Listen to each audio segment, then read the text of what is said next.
this video, I am going to recap one of the horror thriller movies from 2020 titled The Night House. The film opens with a woman coming home to an empty house by the lake, a home that she used to share with her now deceased husband, Owen. She spends the night drinking and reminiscing memories about her late husband. Watching footage from her and Owen's wedding day brings back fond memories of their time together. Night, she lies awake, not used to sleeping alone, and the empty space next to her keeps her awake. But all of a sudden, she hears a series of knocks. The woman decides to go downstairs to check it out, but doesn't see anyone around. Even creepier, when she turns around, a silhouette of a man can be seen on the glass door. In the morning, she finds herself waking up at her husband's office, and when she walks to her car outside to go to school, she hears the dog's staircase's gate squeak. She fixes the squeaky gate right when she sees a series of muddy footprints that stem from the edge of the dock, as if someone stepped up from the boat and started walking along the dock. As she tries to process the information, she hears a gunshot coming from the woods, reliving her trauma as her husband took his own life with a gun. Beth works as a teacher, and after school ends that day, she spends her time browsing for a new house to buy. A parent of one of her students comes to interrupt, demanding a grade and asking why her son got a C in Spanish. Still grieving over her husband's death, Beth ends up oversharing about how just last Thursday, her husband took the boat out and shot himself in the head. This baffles the parent and prompts her to excuse herself. When Beth comes home, her neighbor, Mel, comes over to check on her, and while they converse, she notices that the muddy footprints are gone from the dog. Weirded out, she decides to ask Mel if he was shooting that morning, but he says no and didn't even hear a gunshot being fired at all this morning. Later that evening, she collects the videotapes and carelessly dumps them into the box and everything that reminds her of Owen. The widow decides to spend time at her husband's office, where he kept a book containing floor plans he drew. However, as she went through the pages, she started noticing strange, maze-like patterns Owen drew, and a note that says, "Cricket, don't listen to it." Beth then reaches the house illustration and a reversed version. She turns the page to see the first floor, and as our house and a reverse floor plan on the adjustment drawing. Exhausted, Beth ignores it and goes to bed until she gets woken up by the sound of the speakers downstairs blasting music. During the frightful event, she suddenly receives text messages from her dead husband Owen, asking her to come down. Scared, she decides to call his number, and strangely, somebody picks up and she faintly hears Owen's voice telling her to look out the window. When she does, she sees her husband in his birthday suit, standing over the water, and the next thing she knows, Beth strangely wakes up on the bathroom floor. She double-checks her phone to see if there were indeed new messages from her husband last night, but there aren't any. Despite this, curiosity overtakes her, so she enters her car, where she keeps a box of her husband's things and checks his phone. But of course, there's no new text being sent. Afterwards, she decides to browse through pictures in his phone, where she strangely finds a picture of a woman who looks like her. She tries confiding in her best friend Claire, since she knows for a fact that the woman in the picture isn't her, because she doesn't have a shirt that looks like that. Claire, however, merely convinces her to not overthink this because the woman in the picture looks exactly like her. To cheer her up, Claire asks her to come hang out at the bar with their friends. Unfortunately, the hangout ends up being really awkward, as Beth brings up about how she thinks there is a ghost in her house and how she recently started sleepwalking ever since her husband died. Apparently, her husband used to sleepwalk when he was alive, but Beth never did. As a cherry on top, Beth takes out the suicide note Owen left her and reads it out loud in front of her friends. The message is really cryptic. It says, "You were right. There is nothing. Nothing is after you. You are safe now." Not wanting things to get even more awkward, Claire cuts the hangout short and takes Beth home. Once they arrive, Beth confesses that she knows what the suicide message means because when she was 17, she got into a car crash and died for a solid 4 minutes. She experienced how there was nothing after that, and for the longest time, Owen didn't want to believe her on that, but based on the suicide note, it seems that Owen finally agreed with her during the last moments of his life. Out of sympathy, Claire stays with her until she goes to sleep, but suddenly Beth gets woken up way later that night by very loud music, yet again blast through the house speakers. She is alone now, and faintly hears Owen's voice whispering for her to open the front door. When she does as asked, she witnesses several frightened women fleeing through the woods, and when Beth follows them, she sees two women jumping into the lake, followed by the third one. Oddly enough, she sees light coming from a house on the other side of the lake, followed by her husband's voice telling her to get in the boat. She approaches said boat, but upon seeing that it covered in his blood, she turns around, but it's not over. She sees bloody footprints on the dock and hears the sound of water bubbling. Speaking to thin air, she asks if Owen is there and sees bloody footprints walking up to her. When she tries reaching for him, she gets knocked backward, and the next thing she knows, she gets transported on the boat and wakes up in the middle of the lake. She then walks back up to her house, but here she discovers a reversed copy of her house.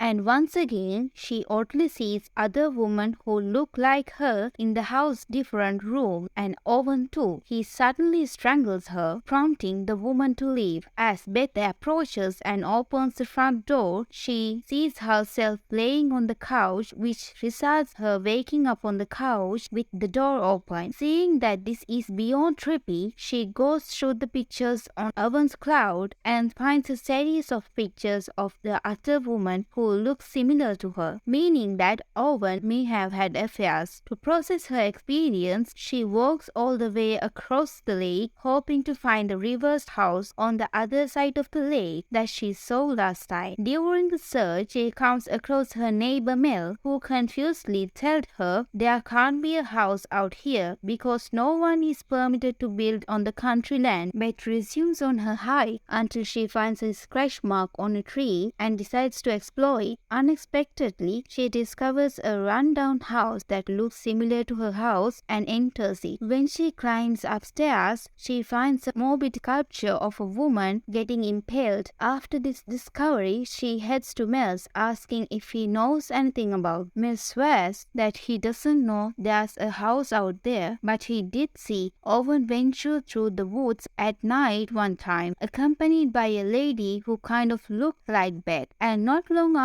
that, Owen showed up at Mel's house and confided that he had shameful urges he was trying to get rid of. Assuming that Owen was talking about an affair, Mel didn't ask him to elaborate and never told this to Beth. He apologizes for keeping this a secret and tells Beth try focusing on positive things from now on. But of course, it's not that simple. Once Beth gets home, she ransacks through Owen's things until she stumbles upon a book about the occult. In between the pages, she also finds pictures of the morbid sculpture similar to Owen's and mentions of dark forces. She tries tracking down the bookstore from which the book was from, and in the process, she knocks away the sculpture out of frustration, but it still stands. Here is when she suddenly hears a series of footsteps coming from the other room and decides to explore it while carrying a bottle of liquor. In the storage room, she witnesses a man's figure form through the pillar. Feeling the need to see through, Beth visits the occult bookstore and asks the employee if they keep any sort of records of purchase.